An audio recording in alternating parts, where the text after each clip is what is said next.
Volume 6 part 1 पेशकश मीरे कारवां। Inspector Azam Khan की कहानी बड़ी दिलचस्प थी। वो 20 साल की उम्र में कांस्टेबल की हैसियत से पुलिस में भर्ती हुआ था। साथ ही उसने तालीम का सिलसिला भी जारी रखा और प्राइवेट इम्तिहान देकर तालीमी मैदान में भी आगे बढ़ता रहा। वो एक जिम्मेदार, फर्जशनास और दिलेर पुलिस एहलकार साबित हुआ। इन्हीं सिफात की बिना पर वो तरक्की भी करता रहा और बिलाहिर वो इंस्पेक्टर के ओहदे पर पहुंच गया। वो मास्टर्स करने के बाद क्रिमिनोलॉजी में पीएचडी की डिग्री भी हासिल कर चुका था। वो जराइम पेशा अफराद की नफ्सियात से खूब वाकिफ था और मुश्किल से मुश्किल केस को हल कर देने में उसे मलका हासिल था। उसे 3 मरतबा इंस्पेक्टर से ऊपर के ओहदे में तरक्की दी जा चुकी थी, लेकिन उसे हर मरतबा ये तरक्की कबूल करने से इनकार कर दिया। उसका मौक़िफ़ था कि वह दफ्तर में बैठकर कोई काम नहीं कर सकेगा, उसकी सलाहियतों को जंग लग जाएगा। आजमा को सीआईबी में भेज दिया गया और वो एसटी बनाकर उसके इख्तियारात में इजाफा कर दिया गया। उसने अपनी जहानत और दिलेरी के बलबूते पर कई अहम तरीन केस हासिल किए थे। सीआईबी में खिदमत अंजाम देते हुए उसका वास्ता ऐसे सियासतदानों से भी पड़ा था जो करप्शन की दलदल में धंसे हुए थे। उसे धमकियां भी दी गईं, सियासी दबाव भी डाला गया, लेकिन ना तो वो धमकियों से मरूब हुआ और ना ही किसी दबाव में आया। मुल्क के जिस हिस्से में उसकी ज़रूरत होती उसे वहाँ भेज दिया जाता और वो हमेशा ही सुरखरू हुआ। कुछ अर्से पहले हुकूमत को अपने खुफिया ज़राए से इतला मिली थी कि खटमंडू में ऐसे जराइम पेशा गिरोह की सरगर्मियाँ बढ़ रही हैं जो नेपाल में सियासी इंतशार पैदा करके हिंदुस्तान और नेपाल के ताल्लुकात में बिगाड़ पैदा करना चाहता है। इस गिरोह को हांगकांग की खौफनाक माफिया तंजीम तिरियाड की हमायत भी हासिल है। तिरियाड की तंजीम दरअसल नेपाल के बाज़ इलाकों में अफीम की काश पर कंट्रोल हासिल करना चाहती थी। इस जराइम पेशा गिरोह का मंसूबा ये था कि अफरा तफरी पैदा करके दोनों मुल्कों के ताल्लुकात में बिगाड़ पैदा किया जाए। इस तरह उन लोगों को यहाँ कदम जमाने का मौका मिल जाएगा। वो गिरोह अपने आदमी सियासत में दाखिल कर देगा। इस मंसूबे में बाज़ सियासी शख्सियात का कत्ल भी शामिल था। इनमें नेपाल के अलावा हिंदुस्तान की बाज़ सियासी शख्सियात के नाम भी शामिल थे जो वक्तन फवक्तन जाती या सरकारी दौरों पर नेपाल जाते रहते थे। इंस्पेक्टर आजम खान इन दिनों चंडीगढ़ में तैनात था। इसे इसी गिरोह का सुराग लगाने के लिए खटमंडू जाने के अहकाम दिए गए। नेपाल की पुलिस को भी इससे ताउन के अहकाम मिल चुके थे। इंस्पेक्टर आजम खान अगर चाहता तो चंडीगढ़ से दिल्ली जाता और वहां से जहाज पर सवार होकर खटमंडू पहुंच जाता, लेकिन राजदारी के ख्याल से उसने सफर का दूसरा तरीका इख्तियार किया था। वो चंडीगढ़ से बजरिया ट्रेन अंबाला से होता इस सहारनपुर आया था और उससे आगे बसों का सफर शुरू हो गया था। उसे तंगपुर से सरहद पार करके नेपाल में दाखिल होना था। सरहद पार करके भी उसे सैकड़ों मील का सफर बसों के जरिए ही तय करना था।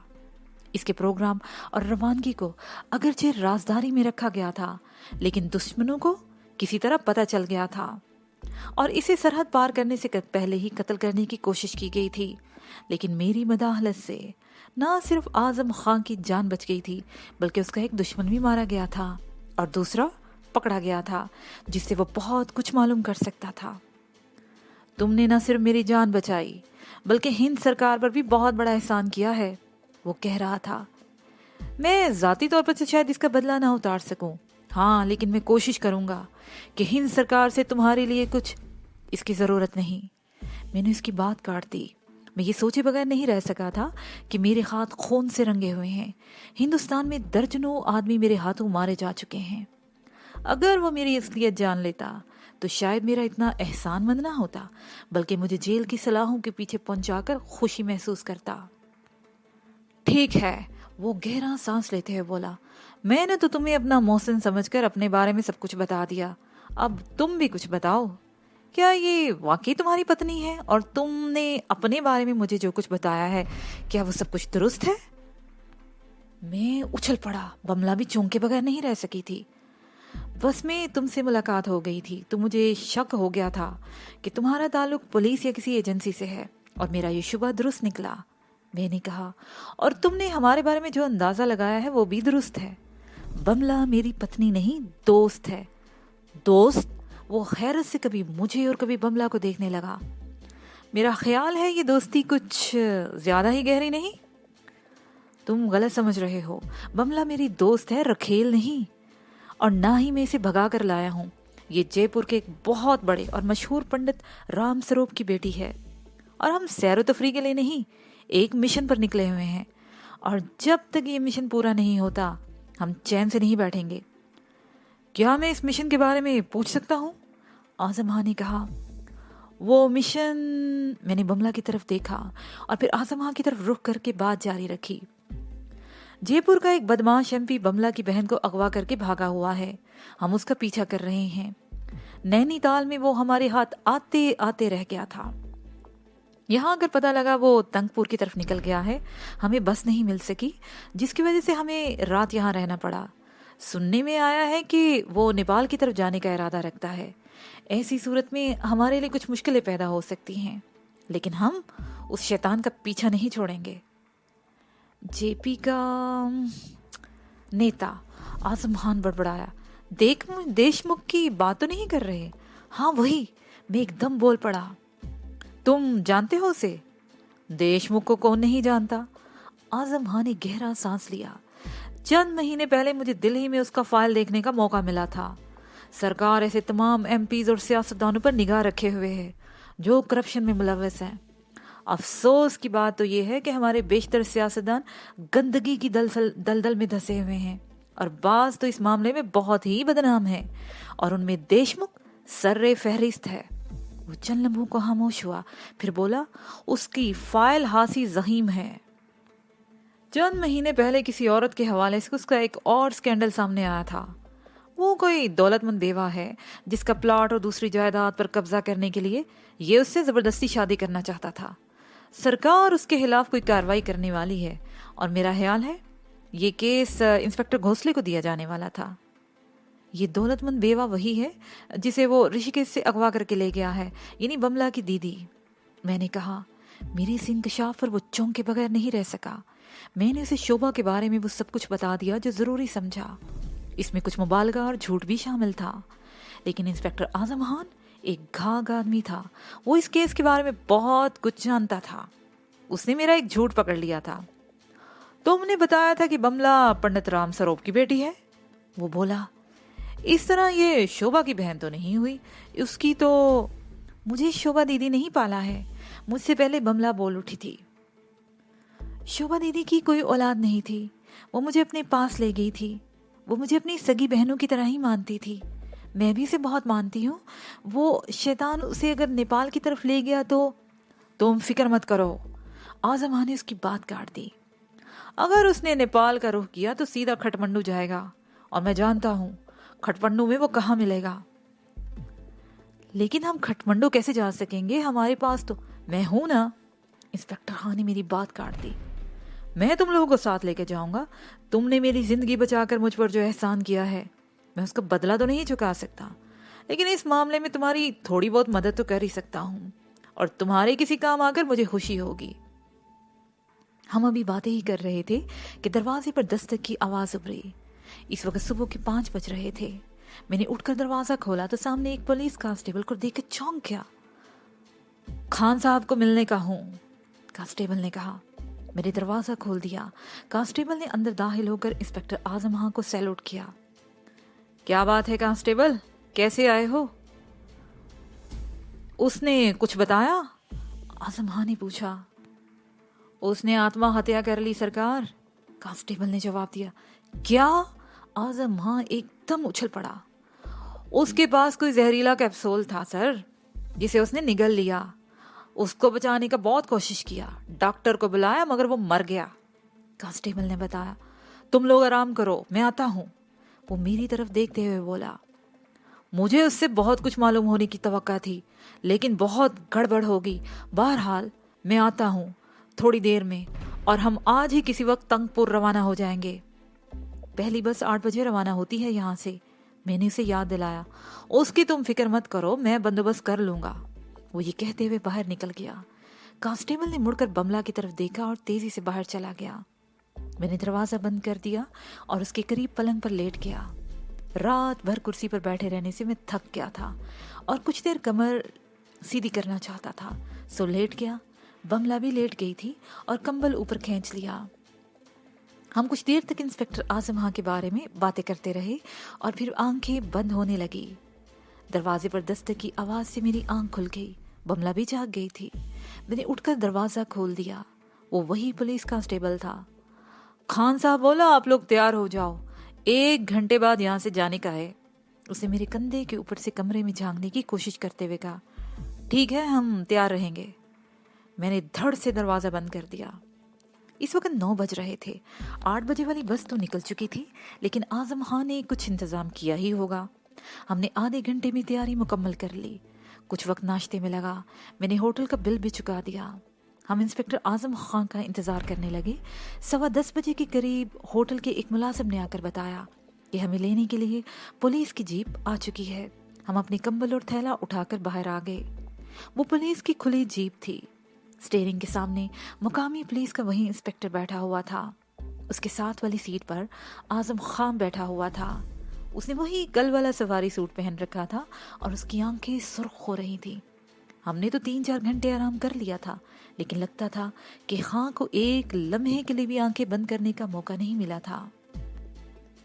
पीछे वाली सीटें आमने सामने थी। एक सीट पर 2 कांस्टेबल ऑटोमेटिक राइफलें संभाले बैठे थे। मैं और बमला सामने वाली सीट पर बैठ गए और जीप हरकत में आ गई। कस्बे की हदूद से निकलते ही जीप की रफ्तार तेज हो गई। आजमान अपनी सीट पर पीछे की तरफ मुड़कर बैठ गया था। मुझसे बातें करते हुए वो बार बार इस बात पर अफसोस का इजहार कर रहा था कि पकड़े जाने वाले हमलावर से कुछ मालूम नहीं हो सका था। और मैं अपनी जगह पर सोच रहा था कि वो ग्रुप किस कदर ताकतवर होगा। मुझे ऐसी बातों का तजर्बा था। ऐसे हर ग्रोह के पीछे कोई ना कोई बड़ी ताकत जरूर होती है।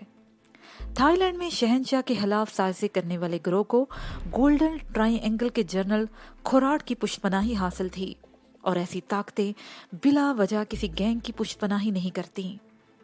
उनका भी कोई ना कोई मकसद जरूर होता है। जनरल खोराट शहंशाह का तख्ता उलटने के बाद थाईलैंड में मनशियात की तजारत पर कंट्रोल हासिल करना चाहता था। थाईलैंड को राहदारी के तौर पर इस्तेमाल करके वो आज़ादी से पूरी दुनिया में मनशियात का जहर फैला सकता था, लेकिन मैंने उनका ये घिनौना मंसूबा नाकाम बना दिया था। और नेपाल में त्रियाड नामी तंजीम किसी ग्रोह की पुष्टपनाही कर रही थी। इस जराइम पेशा ग्रोह के मकासद कुछ भी हों, लेकिन त्रियाड के अज़ाइम वाज़िया थे। नेपाल के बेशतर और खासूसन जनूबी पहाड़ी इलाके और इससे मिले हुए भारत के शुमाली इलाके, जिनमें कुछ इलाका यूपी का और उसके साथ हिमाचल प्रदेश का इलाका शामिल था, पोस्त की पैदावार के लिए खासी शोहरत रखते थे। यहाँ दुनिया की बेहतरीन अफीम, चर्स और हेरोइन तैयार होती थी। नेपाल के अलावा इन इलाकों की सरहदें तिब्बत और चीन से भी मिलती थीं, और त्रियाड इन्हीं इलाकों पर कंट्रोल हासिल करना चाहता था, और इसीलिए नेपाल में अफरा तफरी फैलाने के लिए इस गिरोह की पुष्टपनाही कर रहा था। इस जैसी तंजीमें बेपनाह वसाइल की मालिक होती हैं। इंस्पेक्टर आजम खां के प्रोग्राम और रवानगी को अगरचे नहायत खुफिया रखा गया था, लेकिन उन्होंने पता चला लिया था और उसे नेपाल की सरहद पार करने से कबल ही कत्ल करने की कोशिश की गई थी। और मुझे यकीन था कि उस पर इस तरह के मजीद हमले अभी होंगे। ये सब सियासी खेल थे। कोई दौलत समेटने के चक्कर में था, कोई अपने गिर्द ताकत जमा करना चाहता था, और कोई ताकत के बलबूते पर अपने मुल्क की सरहदों को फैलाने के चक्कर में था। मुझे सियासत से कोई दिलचस्पी नहीं थी, लेकिन अपने इर्द गिर्द के हालात से आंखें भी तो बंद नहीं रख सकता था। मैं कई महीनों से हिंदुस्तान में था और यहाँ की सियासत और यहाँ के हालात से बड़ी हद तक वाकिफ हो चुका था। यहाँ रहते हुए ये बात मैंने जानी थी कि हिंदुस्तान के हुक्मरान शुरू ही से अपने मुल्क की सरहदों को वुसअत देने की कोशिश में थे, और वो इनकी कोशिशों में बदतरीज कामयाबियां हासिल कर रहे थे, और उनकी ये घनौनी कोशिशें अब भी जारी थीं। उन्होंने ताकत के बलबूते पर गोवा की आज़ाद रियासत पर कब्जा किया, सकम और भूटान पर बजोर ताकत तसल्लुत जमाया। एक तरफ आसाम और दूसरी तरफ कश्मीर में निस सदी से लड़ाई जारी थी। इन दोनों खित्तों के बाशिंदे हिंदुस्तान के लिए लोहे का चना बने हुए थे। एक तरफ नेपाल था, यहाँ हिंद सरकार की पॉलिसी मुख्तलिफ थी। यहाँ दोस्ती की आड़ में पैर फैलाए जा रहे थे। जिंदगी के हर शोबे में हिंदुस्तान का अमल दखल बढ़ रहा था। मैशत पर तो भारत के हिंदू मुकम्मल तौर पर काबिज हो ही चुके थे। नेपाली अवाम भारतीय हुक्मरानों की इस घिनौनी साजिश से भी आगाह हो चुके थे। उनमें बेदारी पैदा हो रही थी। नेपाल के मुख्तलिफ शहरों में भारत के खिलाफ मुजाहरे होते रहते थे और जहाँ तक मेरा ख्याल था इस वक्त भी कोई ऐसी ही सूरत हाल थी।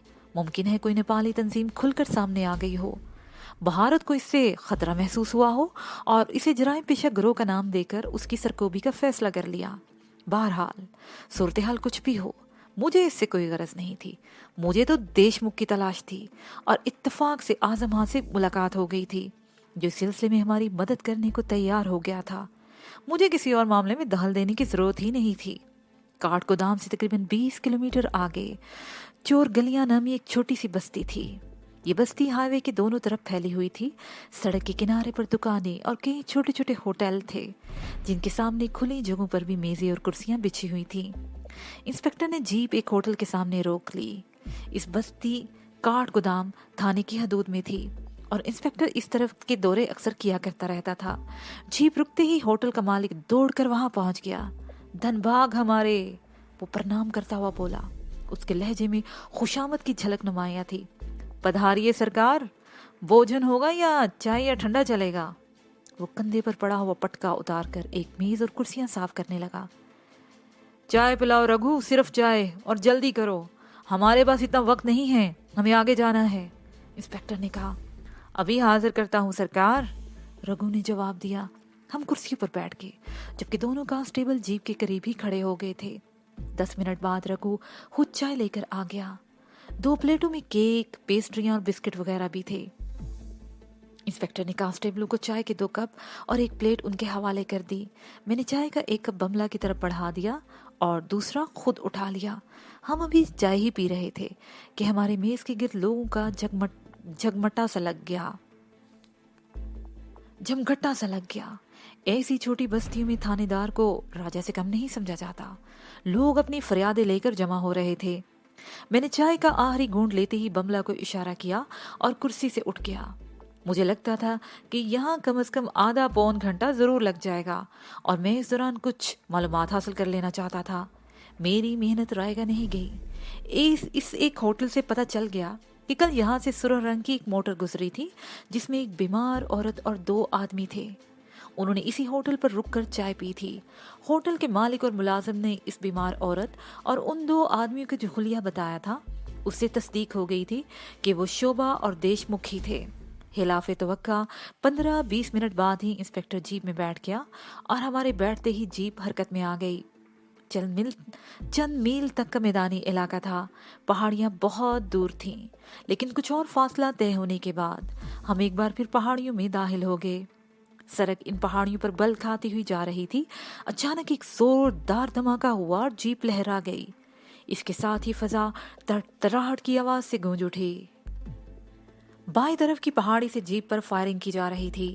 एक गोली ने जीप के आगे का एक टायर ब्रस्ट कर दिया और दूसरी गोली मेरे और बमला के दरमियान से गुजरती हुई सामने वाली सीट पर बैठे हुए कांस्टेबल के बाजू में लगी थी। वो कांस्टेबल चीखता हुआ उछल पड़ा था। इंस्पेक्टर ने बड़ी जहानत का सबूत देते हुए जीप को सड़क से उतारकर एक चट्टान के करीब रोक दिया। बमला बुरी तरह चीख रही थी। मैंने इसका हाथ पकड़कर छलांग लगा दी। वो जीप और चट्टान के दरमियान दुबक कर बैठ गया। इंस्पेक्टर आजम खान और दोनों कांस्टेबल भी छलांग लगाकर जीप से उतर गए थे। बाजू जख्मी होने के बावजूद उस कांस्टेबल ने राइफल संभाल ली थी। वो सामने पहाड़ी पर, इंस्पेक्टर चीहा। उसके पास अगरचे रिवॉल्वर मौजूद था मगर उसने भी अपनी सीट के पास रखी हुई ऑटोमेटिक राइफल उठा ली थी। दोनों कांस्टेबल और इंस्पेक्टर अंधाधुंध पहाड़ी पर फायरिंग कर रहे थे जहां से फायरिंग हो रही थी। और फिर एक और कांस्टेबल और इंस्पेक्टर दौड़ते हुए पहाड़ी पर चढ़ गए। जख्मी कांस्टेबल वहीं रुक गया था। इंस्पेक्टर आजम खान हमारे करीब जीप की आड़ में बैठा हुआ था। उसके पास किसी किस्म का असला नहीं था और हाली हाथ गन मैनों का पीछा करना हमाकत ही होती, और आजम खान इतना अहमक नहीं था। इंस्पेक्टर और कांस्टेबल तकरीबन आधे घंटे बाद वापस आए। कांस्टेबल ने एक आदमी को कंधे पर लाद रखा था।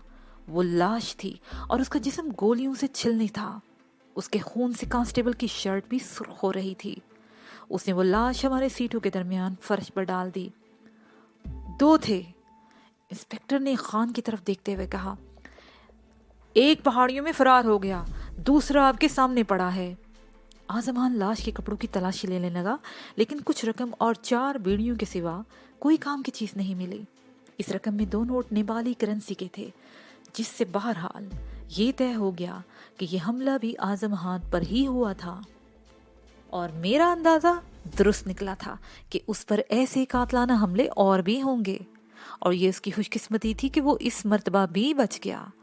पहली गोली उसकी तरफ आगे वाले टायर पर लगी थी जिस पर वो बैठा हुआ था।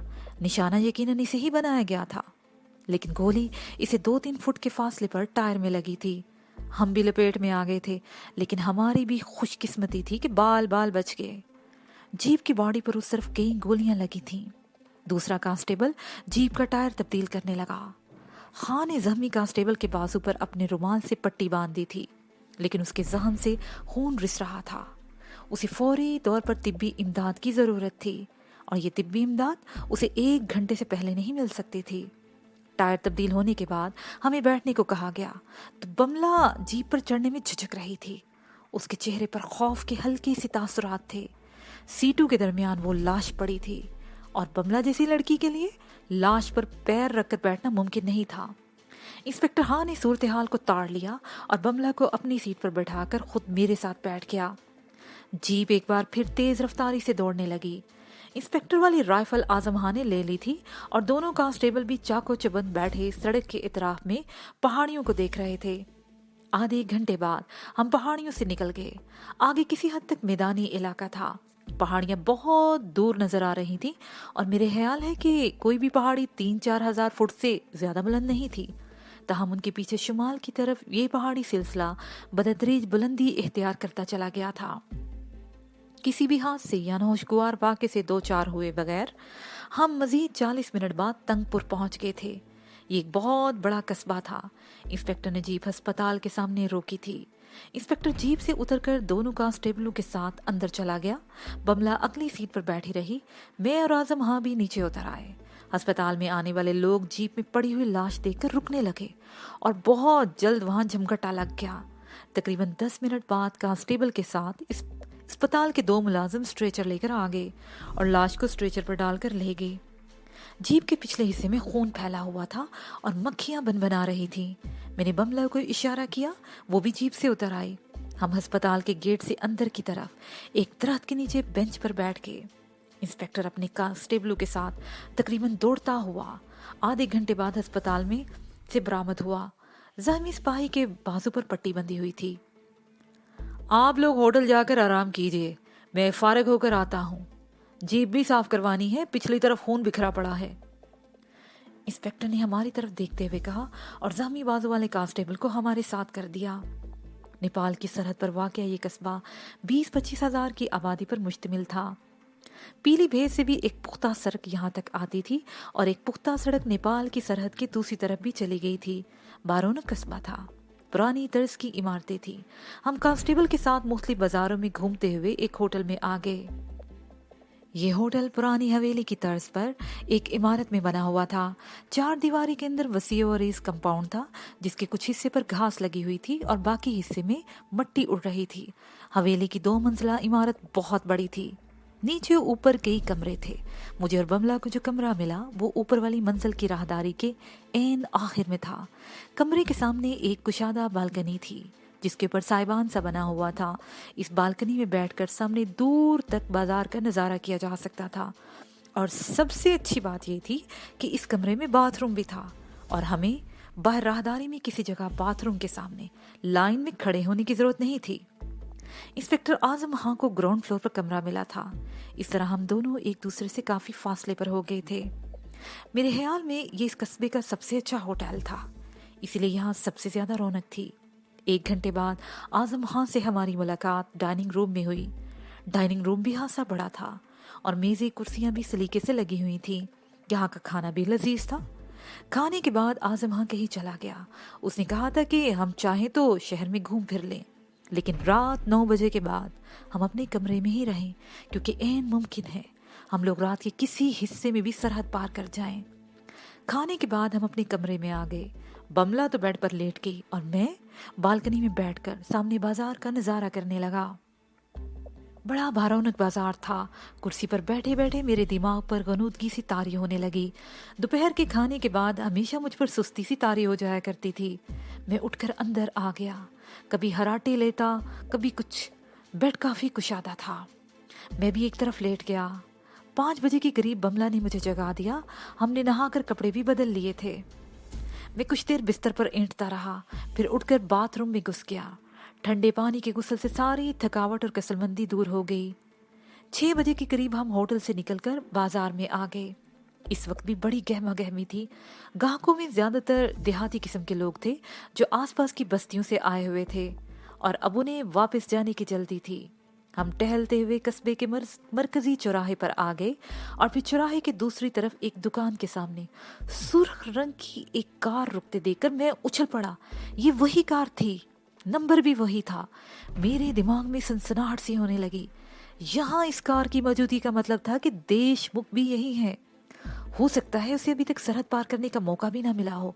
मैंने बमला को उसकी तरफ मुतवज्जा किया तो उसके चेहरे पर भी सनसनी सी फैल गई। एक जवान औरत दुकान से निकलकर कार में बैठ रही थी। मैं बमला का हाथ पकड़कर आगे बढ़ा। चौराहा खासा बड़ा था और इस वक्त यहाँ बड़ी गहमा गहमी थी। हर किस्म का ट्रैफिक था, मोटरें भी थी, साइकिल रिक्शा भी, तांगे और बैलगाड़ियां भी। मैं बमला का हाथ पकड़े उसे खींचता हुआ तेजी से आगे बढ़ रहा था कि अचानक एक साइकिल सवार बमला से टकरा गया। बमला चीखती हुई सड़क पर गिरी। साइकिल सवार भी गिरा था। वो उठने की कोशिश करते हुए चीख रहा था, अंधी हो, नजर नहीं आता क्या बीच सड़क के। मेरे घोंसे ने उसका जुमला मुकम्मल नहीं होने दिया। वो चीखता हुआ फिर ढेर हो गया। कोई और मौका होता तो मैं इसकी गर्दन मरोड़ देता। मैं बमला का हाथ पकड़े ट्रैफिक से बचता हुआ आगे बढ़ने लगा। वो कार हरकत में आकर आगे रवाना हो चुकी थी। मैं चौक के ऐन बीच में था और कोई ना कोई गाड़ी रास्ता रोक लेती थी। मैं कई मर्तबा किसी कार या रक्षा वगैरह से टकराया था और ड्राइवर चीख चीख कर बुरा भला कह रहे थे। एक बार तो मैं एक तांगे के घोड़े से टकरा गया और बमला तांगे के पहिए के नीचे आते आते बची। वो खौफजदा अंदाज में चीख उठी थी और जब हम चौराहे के दूसरी तरफ पहुंचे तो वो सुर्ख कार तकरीबन 100 गज आगे मोड़ घूमकर निगाहों से ओझल हो चुकी थी। मैं बदहवासी से इधर उधर देखने लगा। अकेला होता तो शायद इस कार के पीछे दौड़ भी लगा देता, लेकिन बमला मेरे साथ थी। लोग पहले ही अजीब नजरों से हमारी तरफ देख रहे थे। अगर हम दौड़ना शुरू कर देते तो पता नहीं क्या सूरत हाल होती। तकरीबन 2 मिनट बाद एक ऑटो रिक्शा हमारे करीब आकर रुका। 2 औरतें उतर रही थी। मैंने बमला को रिक्शे में धकेला और खुद भी उछल कर बैठ गया। किधर जाने का है महाशय? ड्राइवर ने पीछे मुड़कर देखते हुए कहा। अपन इधर पहले चाय पीने का है, फिर किधर ही जाएगा? चाय बाद में पी लेना, जल्दी चलो, हमारे पास ज्यादा वक्त नहीं है। मैंने कहा। लोंडिया को भगाकर लाया है क्या? पुलिस पीछे लगा है? ड्राइवर ने कहा। नीचे उतर जाओ, किधर ही नहीं जाने का। मैंने फौरन पांची से हंजर निकाल लिया। रक्षा आगे बढ़ाओ जल्दी, वरना। मैंने हंजर की नोक उसके कंधे पर रख दी। ड्राइवर एकदम सीधा होकर बैठ गया। उसने रक्षा स्टार्ट करने में ज्यादा देर नहीं लगाई थी। तेज और तेज, और आगे बाएं मोड़ की तरफ घुमा लेना। मैंने अपनी सीट पर आगे झुकते हुए कहा। रक्षे की रफ्तार तेज हो गई। बाएं तरफ वाली सड़क पर ज्यादा ट्रैफिक नहीं था, लेकिन सुरख कार का दूर दूर तक कोई निशान नजर नहीं आ रहा था। मैं ड्राइवर को रिक्शा ज्यादा तेज चलाने पर उकसाता रहा और उसके साथ ही मैं दाएं बाएं की सड़कों और गलियों पर भी देख रहा था। तकरीबन 19 मील आगे बाएं तरफ की एक सड़क पर एक सुर्ख रंग की कार की झलक नजर आ गई। वो तकरीबन 200 गज आगे एक और मोड़ पर घूम रही थी। उधर, उस तरफ, मैंने चीख कर कहा। रिक्शा आगे निकल चुका था। रोकते रोकते भी वो 15-20 गज आगे निकल गया।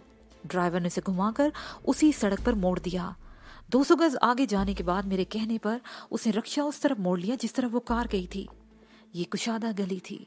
दोनों तरफ पुरानी तरस की हवेली नुमा बड़े बड़े मकान थे, लेकिन गली दूर तक खाली नजर आ रही थी। सुर्ख गाड़ी का कहीं नामो निशान नहीं था। एक मकान के सामने से गुजरते हुए मेरी नजर उस तरफ उठ गई। एक आदमी गेट बंद कर रहा था और गेट के अंदर वो सुर्ख कार नजर आ गई। मैंने कुछ आगे जाकर रिक्शे को रोका और 10 रुपए का एक नोट जेब से निकालकर ड्राइवर के हाथ में थमा दिया। ड्राइवर ने अजीब सी नजरों से हमारी तरफ देखा और रिक्शा भगाकर ले गया। मैं रास्ते भर उसी औरत के बारे में सोचता रहा था जो चौराहे पर एक दुकान से निकलकर कार में बैठी थी। वो जवान औरत थी और उसने साड़ी पहन रखी थी। मैं यही सोचता रहा कि वो कौन हो सकती है और देशमुख से उसका क्या ताल्लुक होगा, लेकिन देशमुख जैसे लोगों को ऐसी औरतों की कमी नहीं थी। हो सकता है कि ये औरत उसकी जानने वाली हो और देशमुख ने उसके घर पनाह ले रखी हो। आओ, मैंने मकान की तरफ बढ़ते हुए बमला को इशारा किया। क्या करना चाहते हो? बमला के लहजे में वहशत थी। ये अच्छा मौका है, मैंने कहा। वो सोच भी नहीं सकते कि हम इस तरह उनके सर पर पहुंच जाएंगे। मैं उन्हें संभलने का मौका दिए बगैर उन पर झपट पड़ना चाहता हूँ। हमाकत मत करो, बंगला ने कहा। हमने इनका ठिकाना देख लिया है, उन्हें कोई शुबा भी नहीं कि वो हमारी नजरों में आ गए हैं। इस वक्त बेहतर यही है कि हम वापस चलें और आजम हाँ को सूरत हाल से आगाह कर दें।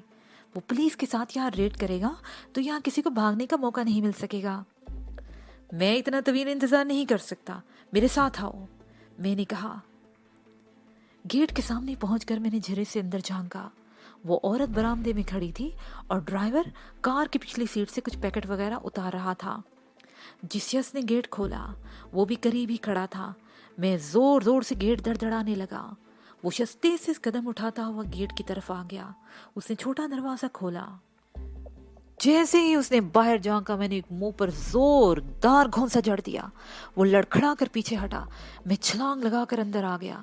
खंजर मेरे हाथ में था। बमला भी मेरे पीछे ही अंदर आ गई। उसे दरवाजा बंद करके लिबास में छुपा हुआ पिस्तौल निकाल लिया। उसे अक्लमंदी की थी कि होटल से निकलते वक्त पिस्तौल अपने लिबास में छुपा लिया था। ए, कौन लोग हो तुम? ठहरो, तुम्हारी तो। हट्टा कट्टा ड्राइवर दौड़ता हुआ मेरी तरफ लपका और वो जैसे ही करीब पहुंचा, मैंने उसके मुंह पर उल्टे हाथ का थप्पड़ जड़ दिया। वो भी चीखता हुआ लड़खड़ा गया। बरामदे में खड़ी औरत ये सूरत हाल देखकर बदहवास हो गई और चीखती हुई दरवाजा खोलकर अंदर आ गई। बमला, तुम उन्हें संभालो, मैं अंदर देखता हूँ। मैं चीखता हुआ दरवाजे की तरफ दौड़ा। दरवाजे की दूसरी तरफ एक मुख्तसर सी राहदारी थी जिसके एहतमाम पर एक वसी हाल था और यहाँ कलीन बिछा हुआ था और शानदार फर्नीचर मौजूद था। वो औरत हाल में खड़ी होकर चीख चीख कर किसी को पुकार रही थी। इसके साथ ही ये पार्ट अपने एहतमाम को पहुंचा।